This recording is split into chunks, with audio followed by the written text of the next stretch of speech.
Meus irmãos, boa noite, graça e paz do nosso Senhor Jesus.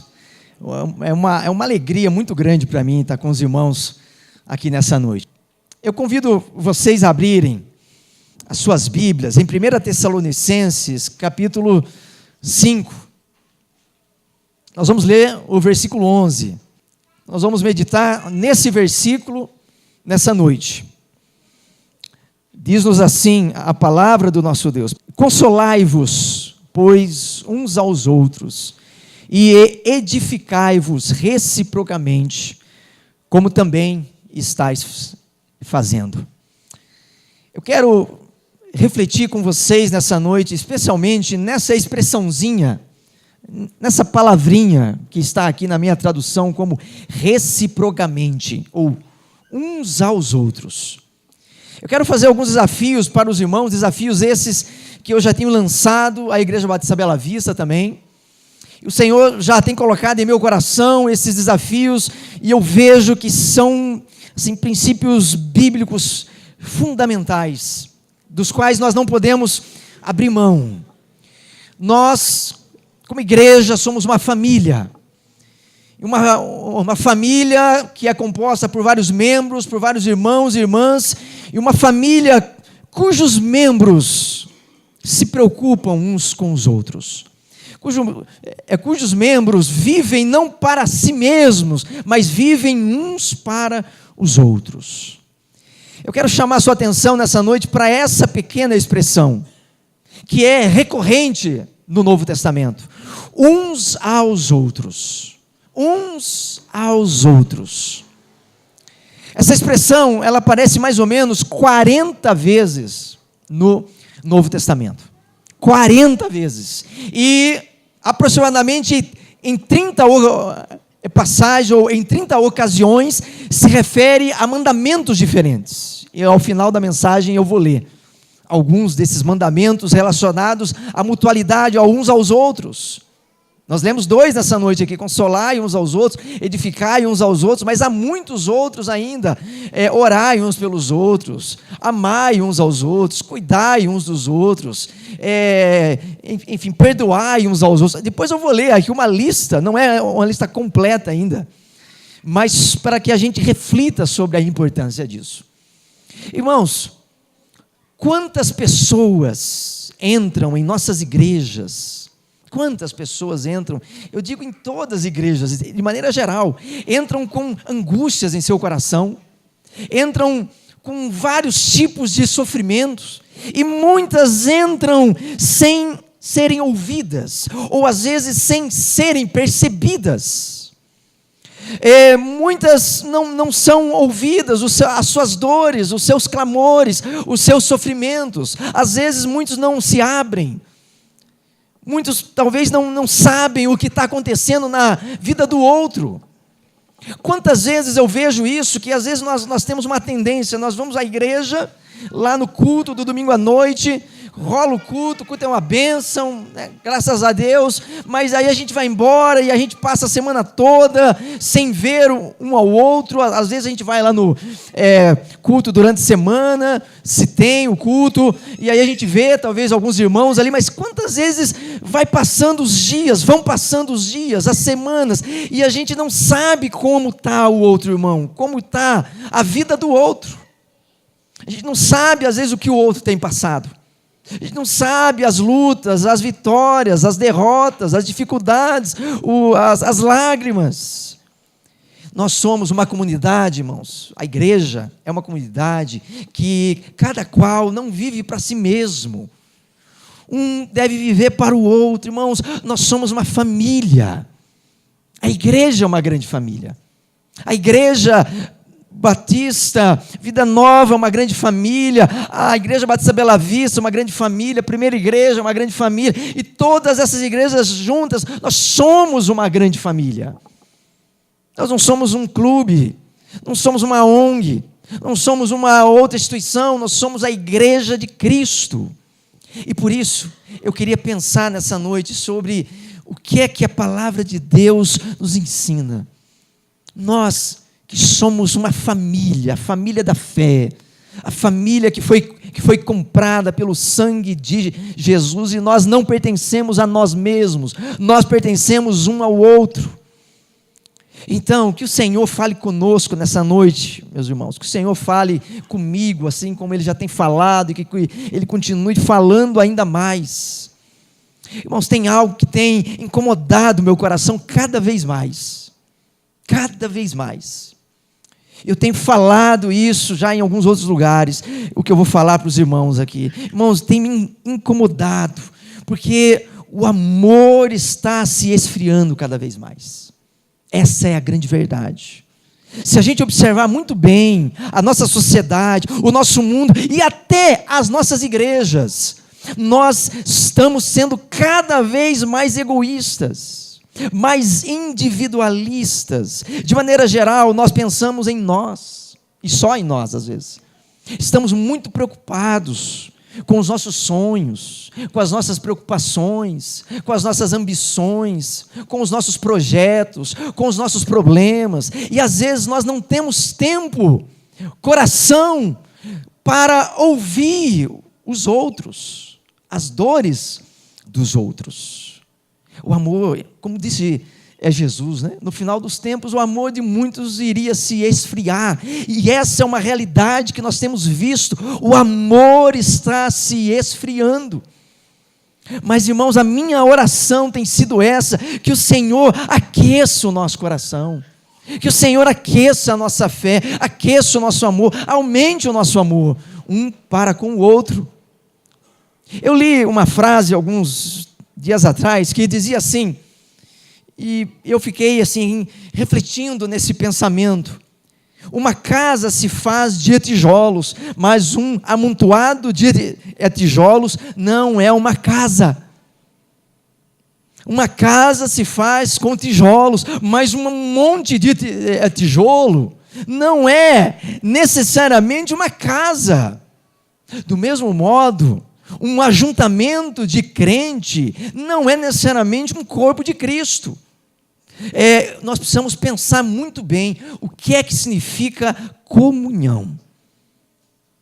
Comunhão. E o que é que significa comunhão e mutualidade? As duas coisas estão relacionadas. Comunhão e uns aos outros. Mutualidade é uns aos outros, né? É a gente viver intensamente, não só para nós, mas para o outro. Orar um pelo outro, consolar um ao outro, edificar um ao outro. Às vezes nós achamos, irmãos, que nós não somos responsáveis pelo outro.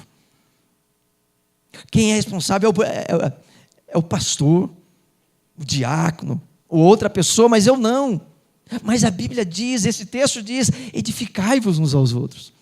Edificar, você é responsável, eu sou responsável, todos nós somos responsáveis uns pelos outros, consolar uns aos outros. Você pode ser usado pelo Senhor para consolar alguém, para trazer o consolo para a vida de alguém. Então, olha só, eu quero aqui, em primeiro lugar, perguntar o que é comunhão. E na verdade eu quero dizer que assim, comunhão é muito mais do que algumas coisas às vezes que a gente imagina. O que é comunhão? Comunhão, por exemplo, é muito mais do que estar juntos. É mais do que estar juntos. Claro que também é isso também, mas é mais do que isso. Nós podemos estar juntos, como estamos aqui, mas isso não significa ainda que exista comunhão. Uma torcida pode se reunir para assistir um jogo de futebol. Eles estão juntos. Isso significa que há entre eles comunhão? Então, comunhão é mais do que estar juntos.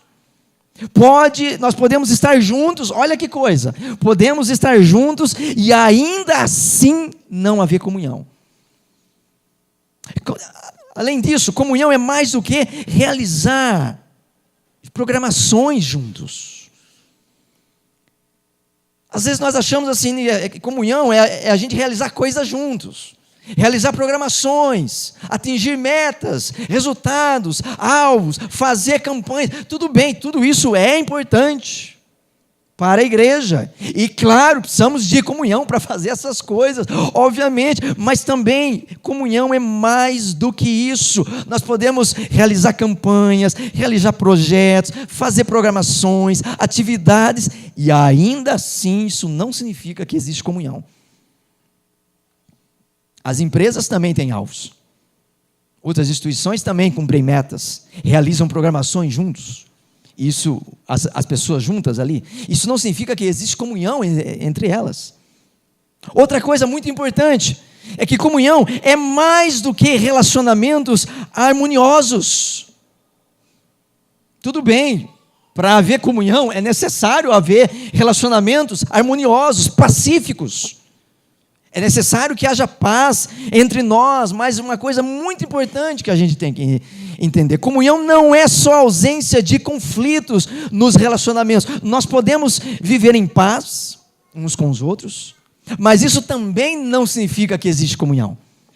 O fato de que eu vivo em paz com todos, eu não tenho conflito com ninguém, eu não tenho dificuldade com ninguém, não há ninguém aqui a quem eu preciso perdoar, está tudo em paz, há muita harmonia e tal, ótimo, 10 por isso, maravilha, isso é muito importante, é importante para a comunhão também, sim, mas isso também não significa que existe comunhão. Comunhão é ainda mais do que isso. Então, o que é comunhão? Vamos ver aqui, eu quero mostrar que comunhão está relacionado com a mutualidade, com a vivência de uns aos outros. Se nós não vivemos uns aos outros, não há comunhão. Deixa-me dar alguns exemplos aqui. Por exemplo, Atos diz que os irmãos eles se reuniam todos os dias, eles estavam juntos. Eles estavam juntos, veja, é claro que é importante estarmos juntos. Nós não podemos viver uma vida isolada, precisamos estar juntos, como a igreja de Atos. Só que diz algo mais o texto, de Atos 2, verso 44. Eles tinham tudo em comum. Eles tinham tudo em comum. O termo aí que é usado para comum é o termo grego koinos, de onde vem a palavra comunhão. Koinos, comum. Koinonia, comunhão. Então eles tinham tudo em comum, ou seja, eles tinham uma vida em comum, um com o outro, eles dividiam a vida um com o outro. Conforme a gente lê em Atos, muitos vendiam lá as suas fazendas, propriedades, e eles consagravam aos pés dos apóstolos, não havia necessitado entre eles, havia ali o quê? Comunhão. E mais, diz Atos 2:42, que os irmãos da igreja ali, eles perseveravam na comunhão. Agora, olha o que significa a palavra comunhão. Olha o que significa koinonia. Significa comunhão, é óbvio, né? Comunhão, claro. Comunidade, mas olha o que mais. Participação conjunta. Relacionamento de intimidade. A igreja é um corpo onde existe relacionamentos de intimidade. O que significa? Quando eu tenho comunhão com o outro, significa que eu sei o que passa na vida do outro. Significa que eu choro com o outro. Quando ele chora, eu choro. Quando ele ri, eu rio. Eu dou risada. Quando ele precisa de uma palavra, eu vou lá ao encontro dele. Eu ligo para ele e digo: irmão, estamos juntos. Estou orando. Vou aí na tua casa tomar um café, né, Wagner? Aquele pão lá, né, de batata, Maria, guarda, reserva lá. Vou lá um dia. Olha só. Isso é comunhão. Comunhão, irmãos, é compartilhar. É isso. Comunhão é compartilhar a vida um com o outro. Nós podemos até estar juntos, podemos ter programações juntos, podemos realizar coisas juntos, mas se a gente não compartilha a nossa vida um com o outro, não existe comunhão, de fato. Então, olha aqui, a comunhão é a prática da mutualidade. Isso é a comunhão. É quando a gente vive o que o Novo Testamento ensina uns aos outros. Olha a relação que existe entre comunhão e mutualidade. Comunhão, como eu disse, é a participação comum, a harmonia, eu dividir a vida um com o outro. E o que é mutualidade? É a troca, é a reciprocidade, é a contribuição coletiva para o benefício comum dos membros. Então, é trocar uns com os outros, é compartilhar um com o outro. Agora veja, o que a gente compartilha? Será que é só vírus? Gripe?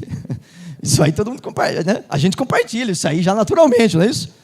Aqueles vídeos que às vezes a gente manda no WhatsApp, cheio de vírus, oh glória, cheio de bênção, né?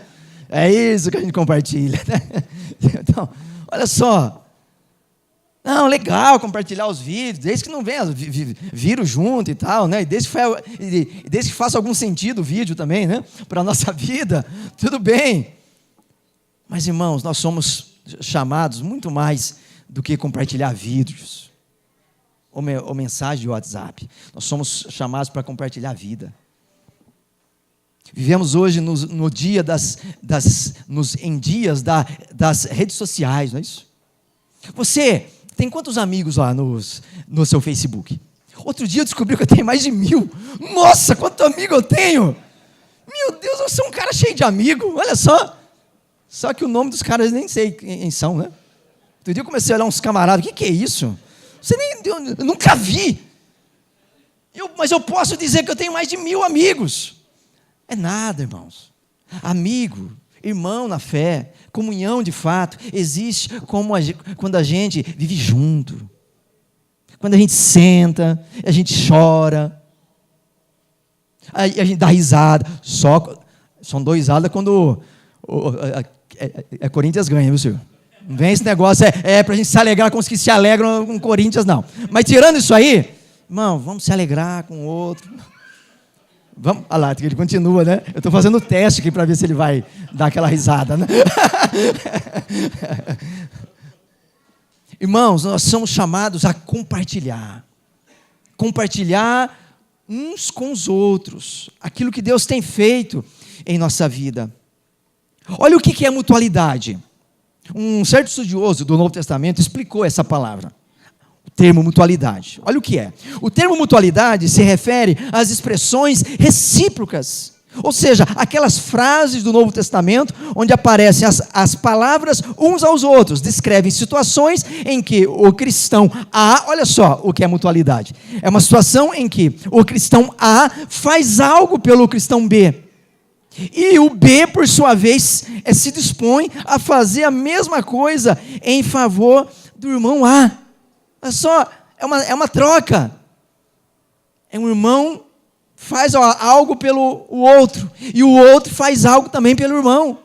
Isso é mutualidade. E a mutualidade, a comunhão se torna uma realidade quando nós vivemos isso. Então, o desafio que a palavra de Deus está fazendo para mim, é um desafio que Ele está fazendo para mim. É esse desafio. A gente tem que viver mais uns para os outros e menos para nós mesmos. Aqui nesse texto que nós lemos, há dois mandamentos. Depois eu vou ler vários aqui, você vai ver. Tem bastante mandamentos relacionados uns aos outros. Aqui são 2 só: consolai uns aos outros e edificai uns aos outros. Está aqui 2 coisas que você e eu precisamos fazer. Primeiro, precisamos ser usados por Deus para consolar aqueles que choram. Irmãos, isso é fantástico. Sabe por quê? Porque eu tenho certeza que você e eu, nós somos pessoas consoladas pelo Deus de toda a consolação. Lá em 2 Coríntios 1, Paulo usa essa expressão fantástica, lá no verso 3, ele diz que o nosso Deus é o Deus de toda a consolação. E ele diz mais ali, ele diz assim que Ele já nos tem consolado em toda tribulação. Olha só, em toda, não em alguma, mas em toda tribulação. Aí ele diz mais lá no verso 4, para que possamos consolar aqueles que estão em tristeza, para que possamos consolar aqueles que estão vivendo, aí ele usa uma expressão fantástica, qualquer angústia. Qualquer angústia pode ser consolada pelo nosso Deus. Irmãos, é fantástico a gente saber isso, porque Deus tem uma palavra especial para cada circunstância. Deus tem uma palavra de ânimo e de encorajamento para cada ocasião da sua vida. Quando você está triste porque você perdeu alguém, Deus tem uma palavra. Quando você perde o emprego, Deus tem uma outra palavra para você, é consolo. Quando você está desanimado por causa de alguma situação, aí vem o Senhor com a graça, com a misericórdia dele, com uma palavra especialíssima para aquele momento, para a sua vida. Se você está enfrentando alguma angústia na sua família, alguma tribulação, alguma aflição, algum filho que está dando algum problema, algum filho que está lhe causando dor, algum neto, alguma neta, Deus tem uma palavra é consolo para aquela situação também. Se você sofreu alguma derrota na sua vida pessoal, alguma humilhação, ou se você foi traído por alguém, você foi caluniado, Deus tem uma palavra para essa situação também.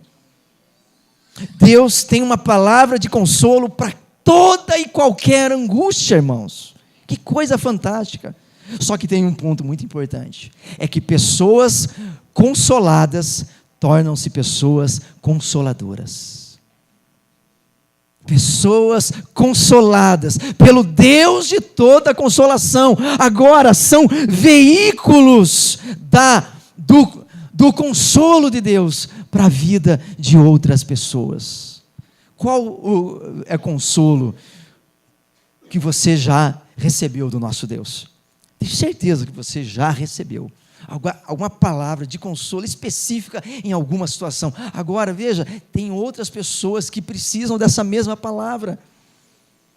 E eu tenho certeza que o Senhor quer levantar você nessa noite para transmitir para outros uma palavra de encorajamento, uma palavra de ânimo, uma palavra de consolo.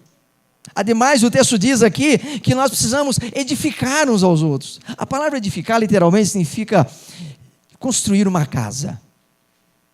Mas pelo menos, eu não sou pedreiro, o Silvio é, né? Talvez você também não seja pedreiro. Mas mesmo assim, nós somos construtores de casas. Casas que são vidas, irmãos. Nós somos construtores. E há muitas vidas que precisam ser construídas, edificadas. Tem algumas casas que às vezes precisam de uma reforminha, não tem?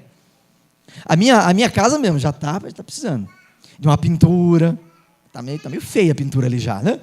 Já precisa quase que de algumas reformas. Não sei como é que está a tua casa, a minha já está precisando quase.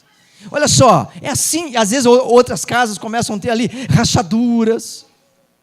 Casas que precisam de uma reforma.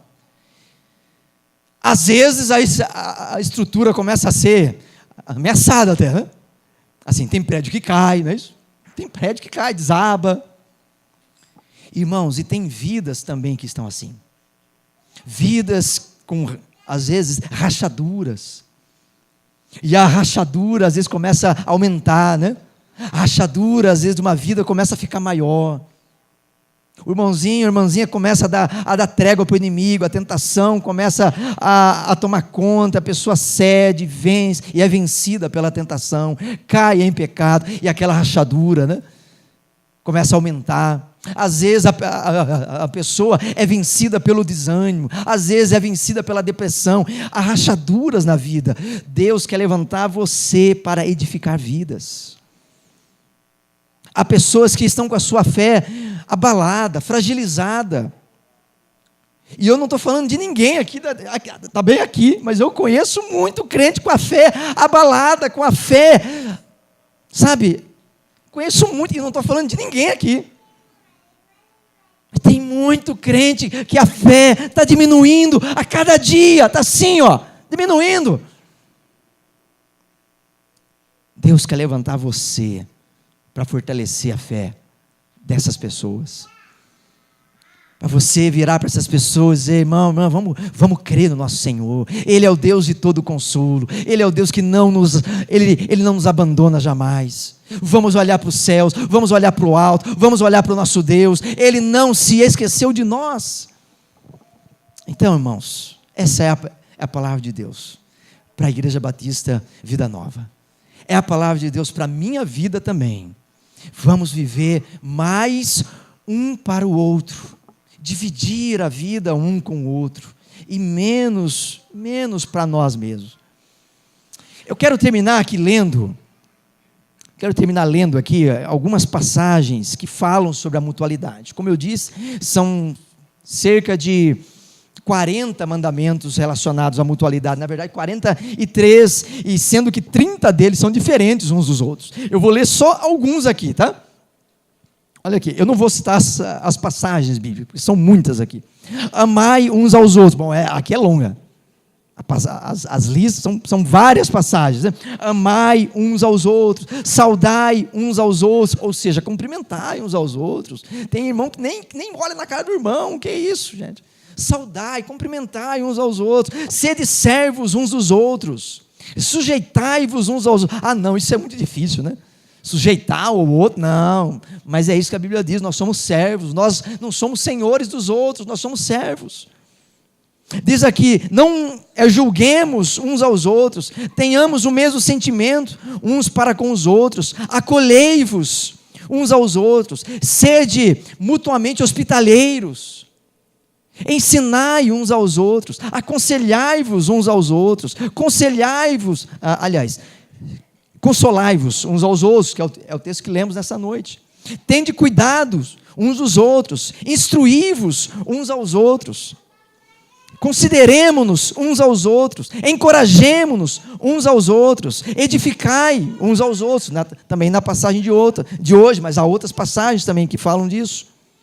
Não provocando uns aos outros, tendo inveja uns dos outros, não mentais uns aos outros, levai as cargas uns dos outros. Olha aqui, levai as cargas. Às vezes a gente olha para a nossa vida: não, eu já tenho muita carga, né? Já tenho muito fardo. Não, irmão, vamos permitir que o Senhor nos ajude a levar os nossos fardos, mas vamos ajudar o outro a levar o fardo também dele. Cada um tem o seu fardo, sim, mas há irmãos que eles não suportam mais o fardo que eles estão levando às vezes. Eles precisam de alguém que possa oferecer o ombro e dizer: irmão, eu vou ajudar você. Lance um pouco do seu fardo sobre o meu ombro. Isso é comunhão. Suportando e perdoando uns aos outros. Lembre-se que suportar aqui é carregar o outro. Suportar aqui é carregar um ao outro. Confessai os vossos pecados. Esse negócio de confessar pecado, né? Vai sair por aí confessando pecado. Não, significa: você tem que ter alguém da sua confiança, um irmão da fé, uma irmã da fé madura, para quem você pode abrir o teu coração. Essa pessoa vai aconselhar você, vai orar por você. Todos nós precisamos disso.